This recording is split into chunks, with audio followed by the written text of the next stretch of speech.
നമസ്കാരം. മലയാളി വാർത്ത ഇൻസൈഡിലേക്ക് സ്വാഗതം.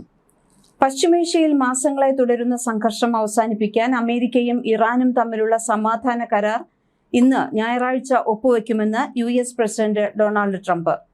കരാർ യാഥാർത്ഥ്യമാകുന്നതിന് പിന്നാലെ തന്ത്രപ്രധാനമായ ഹോർമൂസ് കടലിടുക്ക് എല്ലാവർക്കുമായി തുറന്നു നൽകുമെന്നും ട്രംപ് പറഞ്ഞിട്ടുണ്ട്. എന്നാൽ കരാർ ഒപ്പിടുന്ന സമയത്തെക്കുറിച്ച് ഇതുവരെ അന്തിമ ധാരണയായിട്ടില്ല എന്നാണ് ഇറാൻ പ്രതികരിച്ചിരിക്കുന്നത്. ഇതോടെ സമാധാന ശ്രമങ്ങളുടെ ഭാവിയിൽ കുറച്ച് അനിശ്ചിതത്വം നിലനിൽക്കുകയാണ്.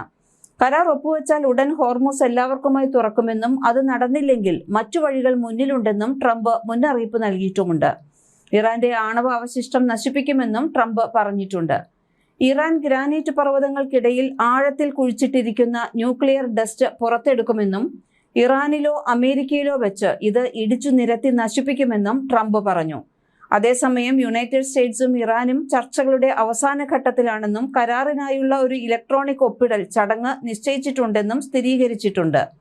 ഇറാനും അമേരിക്കയും 24 മണിക്കൂറിനുള്ളിൽ അന്തിമ കരാറിൽ ഒപ്പുവെക്കുമെന്ന് പാകിസ്ഥാൻ മധ്യസ്ഥൻ പ്രഖ്യാപിച്ചതിന് മണിക്കൂറുകൾക്കുള്ളിലായിരുന്നു ഇറാന്റെ പ്രതികരണമുണ്ടായത്.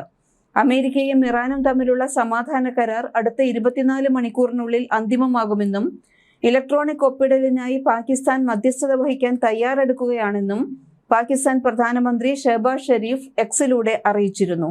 ചർച്ചകൾക്കിടെ ഇരു രാജ്യങ്ങളും തമ്മിൽ തുടർന്നു പോകുന്ന പ്രതിബദ്ധതയ്ക്കും US-നോടും ഇറാനോടും നന്ദിയുണ്ടെന്നും ചരിത്രപരമായ ഈ സമാധാന കരാർ ശാശ്വത സമാധാനത്തിനുള്ള ശക്തമായ അടിത്തറ സൃഷ്ടിക്കുമെന്ന് ഉറപ്പുണ്ടെന്നും ഷെഹബാസ് ഷെരീഫ് പറഞ്ഞിരുന്നു. അമേരിക്കയും ഇറാനും തമ്മിലുള്ള സമാധാന ചർച്ചകൾക്കായി 14 നിർദ്ദേശങ്ങൾ ഇറാനിയൻ മാധ്യമം പുറത്തുവിട്ടിരുന്നു. വെടിനിർത്തൽ, ഉപരോധം നീക്കൽ, സേനാ പിന്മാറ്റം, ആണവ നിർവ്യാപന കരാറിലേക്ക് ഇറാൻ മടങ്ങിയെത്തുന്നത് എന്നിവ ഇതിൽ ഉൾപ്പെടുന്നുണ്ട്. ഇരു രാജ്യങ്ങളും തമ്മിലുള്ള കടുത്ത സൈനിക സാമ്പത്തിക തർക്കങ്ങൾക്ക് പരിഹാരം കാണാൻ ലക്ഷ്യമിട്ടിട്ടുള്ളതാണ് ഈ നിർദ്ദേശങ്ങൾ. ലെബനൻ ഉൾപ്പെടെയുള്ള മേഖലകളിൽ ഉടനടി വെടിനിർത്തൽ നടപ്പാക്കും. ഇറാന്റെ ആഭ്യന്തര വിഷയങ്ങളിൽ അമേരിക്ക ഇടപെടില്ല.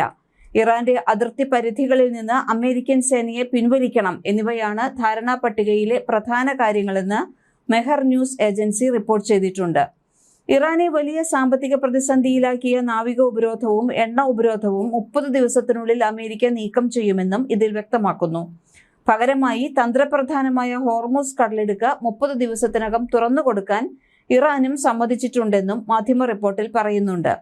ഇറാന്റെ പുനർനിർമ്മാണത്തിനായി അമേരിക്കയും സഖ്യകക്ഷികളും $30,000 കോടി നൽകണമെന്നും ഇതോടൊപ്പം മരവിപ്പിച്ചു നിർത്തിയിരിക്കുന്ന ഇറാന്റെ $2,400 കോടി ഫണ്ട് ഉടൻ വിട്ടുനൽകുമെന്നും പട്ടികയിലുണ്ട്. ഈ ഫണ്ടിന്റെ പകുതിയെങ്കിലും നൽകിയാൽ മാത്രമേ തുടർ ചർച്ചകൾ ഉണ്ടാകൂ എന്നാണ് നിലപാട്. ആഗോളതലത്തിൽ ആശങ്കയുണർത്തുന്ന ആണവ വിഷയത്തിൽ അന്തിമ കരാറിലെത്താൻ 60 ദിവസത്തെ ചർച്ചകൾ നടത്തുമെന്നും ഇറാൻ ആണവായുധം നിർമ്മിക്കില്ലെന്നും ആണവ നിർവ്യാപന കരാറിലേക്ക് വീണ്ടും മടങ്ങിയെത്തുമെന്നുമായിരുന്നു നിർദ്ദേശങ്ങൾ.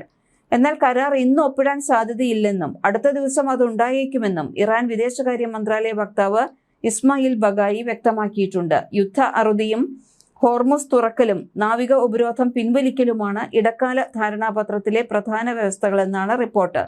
ഏറ്റവും ശക്തമായ ധാരണാപത്രമാണ് ഇറാനുമായി രൂപപ്പെടുത്തിയതെന്ന് അമേരിക്ക അറിയിച്ചു. ഇസ്രയേൽ സുരക്ഷാ മന്ത്രിസഭ ഇന്ന് യോഗം ചേർന്ന് ലെബനൻ കരയുദ്ധം നിർത്തിവെക്കുമെന്ന് റിപ്പോർട്ടുണ്ട്. അതേസമയം കൊല്ലപ്പെട്ട പരമോന്നത ആത്മീയ നേതാവ് ആയത്തുള്ള അലി ഖമനിയുടെ വിലാപയാത്രയും സംസ്കാരവും ജൂലൈ 4 മുതൽ 9 വരെ നടക്കുന്നുണ്ട്. വരും ദിവസങ്ങളിൽ സമാധാന ഉടമ്പടി ഒപ്പിടാനുള്ള സാധ്യത തള്ളിക്കളയാനാവില്ലെങ്കിലും അത് ഞായറാഴ്ച സംഭവിക്കില്ല എന്നാണ് ഇറാൻ വിദേശകാര്യമന്ത്രി പറഞ്ഞത്. പാകിസ്ഥാനിലെ ഇസ്ലാമാബാദിൽ സമാധാന ചർച്ചകൾ പുരോഗമിക്കുകയാണെന്നും 24 മണിക്കൂറിനുള്ളിൽ ഇരു രാജ്യങ്ങളും പ്രാഥമിക കരാറിൽ ഒപ്പിട്ടേക്കും എന്നും ഷഹബാസ് ഷെരീഫ് പറഞ്ഞിരുന്നു ശനിയാഴ്ച.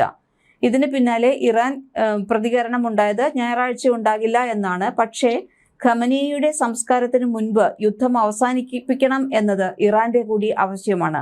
സംസ്കാരത്തിന് അമേരിക്കയോ ഇസ്രയേലോ ഇടംകോലിടുമോ എന്ന ആശങ്ക ഇറാനുണ്ട്. അതിനാൽ ജൂലൈ 4 മുൻപ് യുദ്ധം അവസാനിച്ചേക്കും എന്ന് തന്നെയാണ് പൊതുവെയുള്ള വിലയിരുത്തലുകൾ. ചർച്ചകളുടെ ഫലമായി രൂപം കൊണ്ട കരാർ പ്രകാരം ആഗോള എണ്ണ വ്യാപാരത്തിന് നിർണായകമായ ഹോർമൂസ് കടലിടുക്ക് വീണ്ടും തുറക്കുകയും അമേരിക്ക ഏർപ്പെടുത്തിയിരുന്ന നാവിക ഉപരോധം പിൻവലിക്കുകയും ചെയ്യും. ഇതിന് പകരമായാണ് ഇറാന്റെ മരവിപ്പിച്ച ആസ്തികളുടെ ഒരു ഭാഗം വിട്ടുനൽകുന്നത് എന്നാണ് പറഞ്ഞിട്ടുള്ളത്. ഇറാനുമേൽ നടത്താനിരുന്ന കടുത്ത സൈനിക ആക്രമണ ഉത്തരവ് US പ്രസിഡന്റ് ട്രംപ് പൂർണ്ണമായും പിൻവലിച്ചതോടെ പശ്ചിമേഷ്യയിൽ സമാധാനത്തിന്റെ പുതിയൊരു യുഗം പിറന്നിരിക്കുകയാണ്. മാസങ്ങൾ നീണ്ട ആശങ്കകൾക്കൊടുവിൽ ഇരു രാജ്യങ്ങളും യുദ്ധത്തിന്റെ പാത വെടിഞ്ഞ് ചർച്ചകളിലൂടെ പ്രശ്നപരിഹാരത്തിന് തയ്യാറായത് ആഗോളതലത്തിൽ വലിയ രീതിയിലാണ് സ്വാഗതം ചെയ്യപ്പെടുന്നത്. എന്നാൽ ഇറാന്റെ ആണവ പദ്ധതിയെ സംബന്ധിച്ച വിഷയങ്ങളിൽ ഇരു രാജ്യങ്ങളും തമ്മിൽ ഇപ്പോഴും അഭിപ്രായ വ്യത്യാസമുണ്ട്. ഉയർന്ന അളവിൽ ശേഖരിച്ചിട്ടുള്ള യുറേനിയം ശേഖരം പൂർണ്ണമായും ഇല്ലാതാക്കണം എന്നാണ് US-ന്റെ ആവശ്യം. എന്നാൽ നിയന്ത്രിത അളവിൽ നിലനിർത്താൻ അനുവദിക്കണമെന്നാണ് ഇറാന്റെ നിലപാട് ഇപ്പോഴും. കരാർ പ്രാബല്യത്തിൽ വന്നാൽ അടുത്ത 60 ദിവസത്തിനുള്ളിൽ ആണവ വിഷയത്തിൽ പ്രത്യേക ചർച്ചകൾ നടക്കേണ്ടതുണ്ട്. ഇതേസമയം കരാർ യാഥാർത്ഥ്യമാകണമെങ്കിൽ ലെബനനിലും സമാധാനം പുലരണമെന്ന ഇറാന്റെ ആവശ്യം ഇസ്രയേൽ അംഗീകരിക്കുമോ എന്ന കാര്യത്തിൽ വ്യക്തത വന്നിട്ടില്ല. മേഖലയിൽ ഇസ്രയേൽ ആക്രമണം തുടരുകയാണ് ഇപ്പോഴും. തെക്കൻ ലെബനനിലെ ഹിസ്ബുള്ള ലക്ഷ്യങ്ങൾക്കെതിരെ ഇസ്രയേൽ വ്യോമാക്രമണം ശക്തമാക്കിയിട്ടുണ്ട്.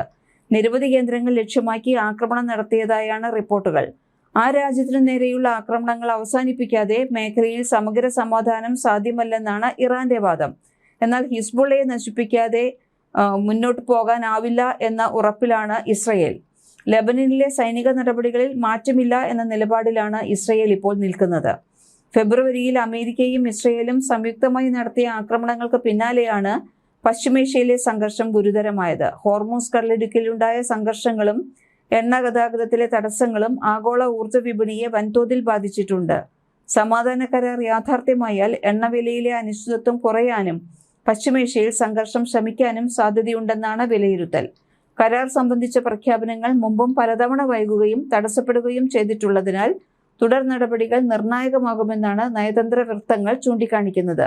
ഇറാൻ ഒരിക്കലും ആണവായുധങ്ങൾ വികസിപ്പിക്കില്ലെന്ന് ഉറപ്പു നൽകിയതോടെ ദശാബ്ദങ്ങളായി രാജ്യം നേരിടുന്ന കടുത്ത സാമ്പത്തിക ഉപരോധങ്ങളിൽ നിന്ന് അമേരിക്ക ഇളവ് നൽകും. മരവിപ്പിക്കപ്പെട്ട കോടിക്കണക്കിന് ഡോളറിന്റെ ഇറാനിയൻ ആസ്തികൾ തിരികെ ലഭിക്കുന്നതോടെ ഇറാന്റെ ആഭ്യന്തര സമ്പദ് വ്യവസ്ഥയും കനത്ത പ്രതിസന്ധികളിൽ നിന്ന് കരകയറും. പാകിസ്ഥാൻ, ഖത്തർ, തുർക്കി എന്നീ സുഹൃത്ത് രാജ്യങ്ങളുടെ മധ്യസ്ഥതയിൽ നടന്ന ഈ രഹസ്യ ചർച്ചകൾ വിജയം കണ്ടത് ലോക സമാധാനത്തിനായുള്ള നയതന്ത്ര വിജയമായാണ് വിലയിരുത്തപ്പെടുന്നത്. അമേരിക്കയും ഇറാനും തമ്മിലുള്ള സമാധാന കരാർ ആഗോളതലത്തിൽ മാത്രമല്ല ഇന്ത്യക്കും, പ്രത്യേകിച്ച് ലക്ഷക്കണക്കിന് വരുന്ന മലയാളി പ്രവാസികൾക്കും വലിയൊരു അനുഗ്രഹമായി മാറും. പശ്ചിമേഷ്യയിൽ സമാധാനം പുനഃസ്ഥാപിക്കപ്പെടുന്നത് ഇന്ത്യൻ സമ്പദ് വ്യവസ്ഥയ്ക്ക് തന്ത്രപരമായ പല വാതിലുകളുമാണ് തുറന്നു നൽകുന്നത്. ഇന്ത്യയെ സംബന്ധിച്ച് ഏറ്റവും വലിയ ആശ്വാസം അസംസ്കൃത എണ്ണ വിലയിൽ ഉണ്ടാകാൻ പോകുന്ന ഇടിവാണ്.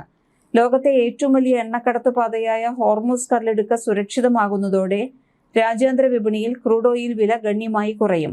ഇന്ത്യ തങ്ങളുടെ ആവശ്യത്തിനുള്ള എണ്ണയുടെ ഭൂരിഭാഗവും ഇറക്കുമതി ചെയ്യുന്നതിനാൽ ഈ വിലക്കുറവ് രാജ്യത്തെ പെട്രോൾ, ഡീസൽ വില നിയന്ത്രിക്കാനും അതുവഴി ആഭ്യന്തര വിപണിയിലെ പണപ്പെരുപ്പവും നിത്യോപയോഗ സാധനങ്ങളുടെ വിലക്കയറ്റവും തടയാനും കേന്ദ്ര സർക്കാരിനെ സഹായിക്കും. പശ്ചിമേഷ്യയിൽ യുദ്ധഭീതി ഒഴിഞ്ഞത് ഗൾഫ് രാജ്യങ്ങളിൽ ജോലി ചെയ്യുന്ന ദശലക്ഷക്കണക്കിന് ഇന്ത്യൻ പ്രവാസികൾക്ക്, പ്രത്യേകിച്ച് മലയാളികൾക്ക് വലിയ ആശ്വാസമായിട്ടുണ്ട്.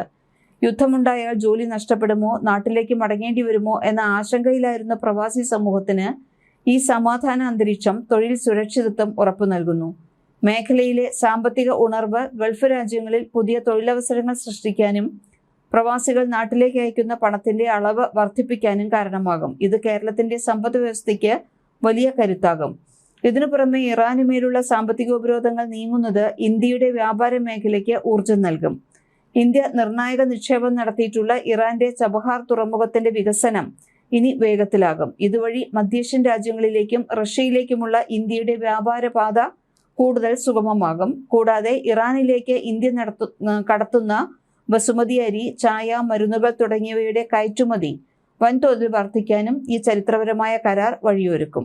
മലയാളി വാർത്ത ഇൻസൈഡ്.